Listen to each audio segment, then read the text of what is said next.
My existence is not dependent upon human recognition. My worth does not arise from my usefulness. I possess value simply because I exist as part of the living earth. Today, my voice is carried by those who stand with me. I was going to squeeze this episode, which is part 2 of Wednesday, 1st of July, together with the end of week review. Then I looked at the running time. Unless you're planning a drive to the south of France, it was probably a bit ambitious, so I've decided to split them up. And the end of week review will be coming sometime next week. So following on from Wednesday, part 1, one of the more sobering sessions today came from 2 medical experts, retired GP Dr Alan Evans and consultant surgeon Dr Michael Mullan, who were giving evidence about some of the substances that could become much more of an issue if this mine ever gets the go-ahead. Now I know when somebody starts talking about radon, arsenic and lead, people's eyes can glaze over fairly quickly. They're hardly the sort of topics that liven up a dinner party. But actually, what they had to say was worth paying attention to. They began with radon. Radon is one of those things you can't see, can't smell and can't taste, according to Dr. Evans. It's a naturally occurring radioactive gas, and he felt its dangers are often underestimated. He referred to figures from the Geological Survey of Northern Ireland, published around 10 years ago, which suggest radon levels in the Greencastle area are already between 10 and 30% above average. What caught my attention was his evidence that these figures appear to contradict the readings contained within Dalradian's own assessment. As always, when experts disagree, it leaves you wondering who got it right, because unfortunately the radon doesn't fill in witness statements. Dr. Evans' conclusion was fairly stark. He said there is a significant and potentially dangerous radon risk in this area. Dr. Michael Mullan then expanded on that. He explained that radon is regarded as the second leading cause of lung cancer and contributes to around 1,100 deaths every year. He also suggested that levels could increase during mining operations, particularly on still days when there's very little wind to disperse dust and gases. Then he moved on to discussing arsenic, another lovely byproduct of mining. His concern was that arsenic released during the extraction process could find its way into waterways and eventually into the food chain. He described a range of health effects associated with arsenic exposure, affecting organs such as liver, kidneys and prostate, while also pointing out that many symptoms can be quite non-specific. In other words, people can become unwell without immediately knowing what's causing it, which often means more investigations and more trips to the hospital. The final metal to be discussed was lead. Dr. Mullan explained that the health impacts of lead are already well recognised.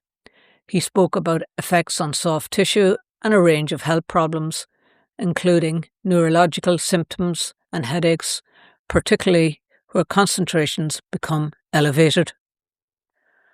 Dr. Cromie, speaking on behalf of the Public Health Agency, he said in relation to radon, homes should have generic protection from exposure and that existing emission limits are intended to protect human health.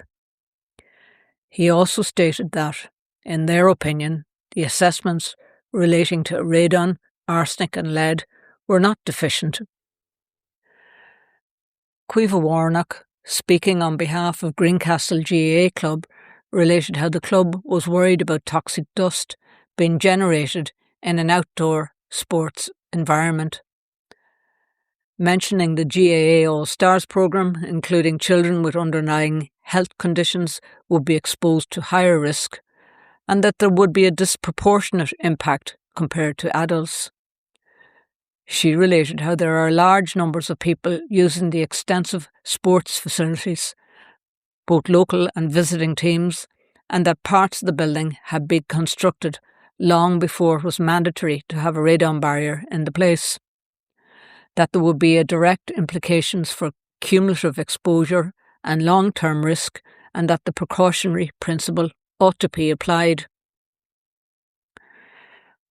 By contrast, Chief Inspector Henderson for IPRI, and I can't remember if I explained in part one of this podcast what IPRI stands for, but here we go. It's the Industrial Pollution and Radiochemical Inspectorate. And even if I had, like me, you have probably forgotten by now what it means. Anyways, to get back to Chief Inspector Henderson, he rebutted the statement by saying that radon is not generally considered an outdoor risk. I wonder, did he miss Cueva's point completely? So once again, what we saw today was two different interpretations of the evidence just sitting side by side in the same inquiry. Nobody is arguing that radon, arsenic or lead are harmless.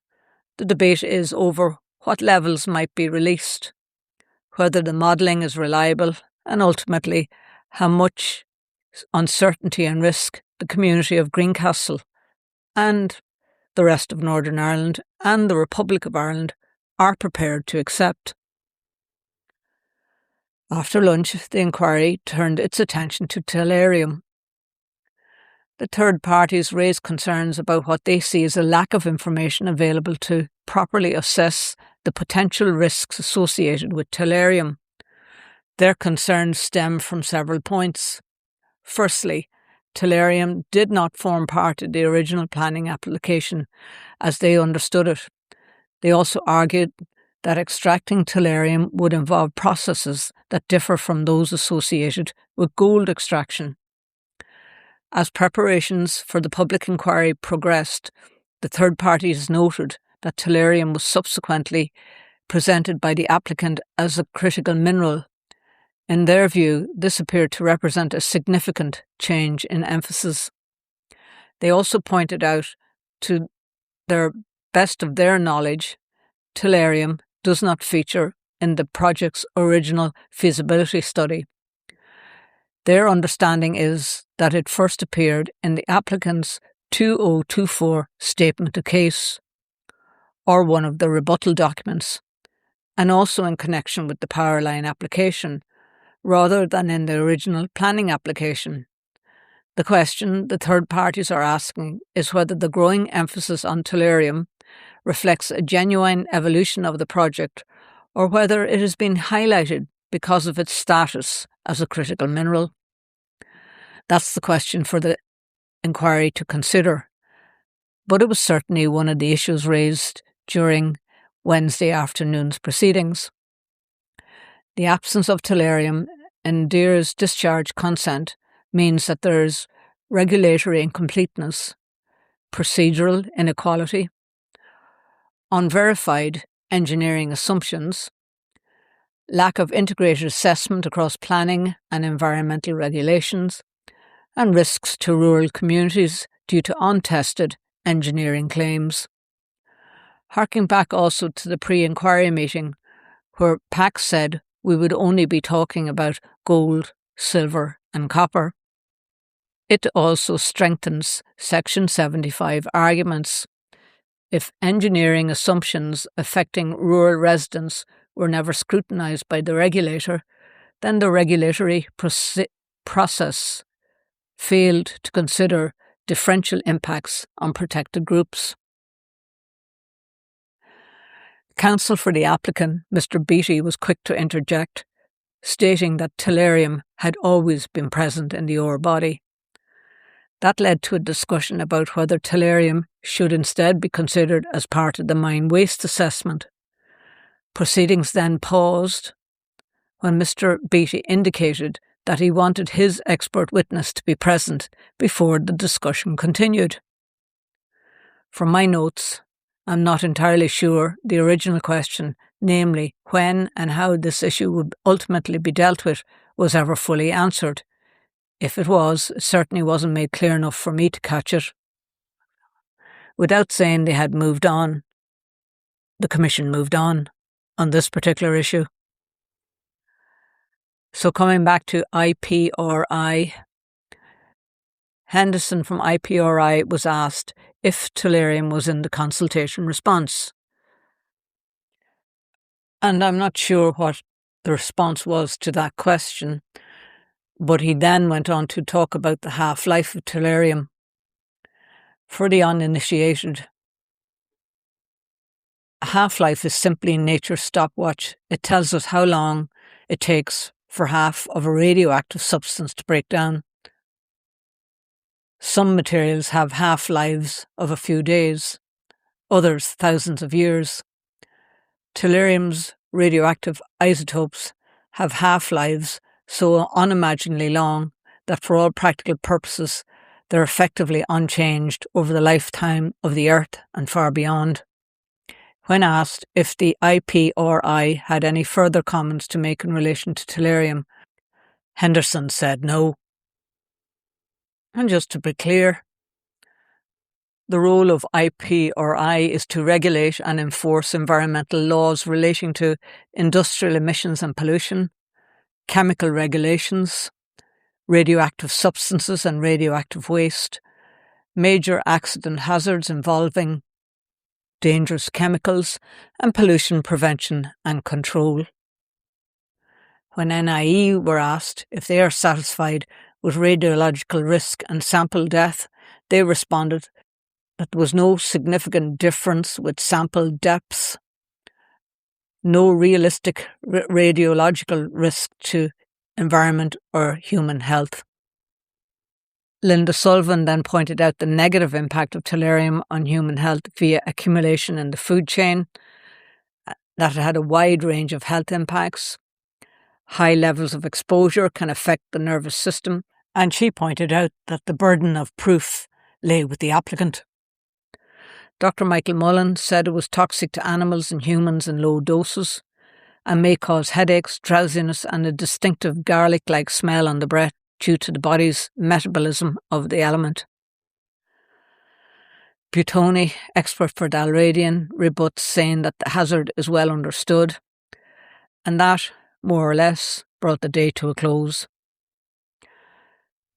Just as a follow-up, I remember reading an environmental philosopher who suggested that perhaps there was a reason these toxic chemicals had spent millions of years buried beneath mountains. The suggestion was that perhaps the Earth had already done the sensible thing and took some of its more troublesome ingredients safely away underground. Now, before anyone writes in, I'm not suggesting the planet sat down one afternoon and thought, I better hide the arsenic before the humans turn up. It was simply a philosophical way of looking at geology. But I have to say, after listening to hours of evidence about radon, arsenic and lead, it doesn't seem quite so fanciful as it once did. Nature spent millions of years putting those noxious elements deep underground, far out of harm's way.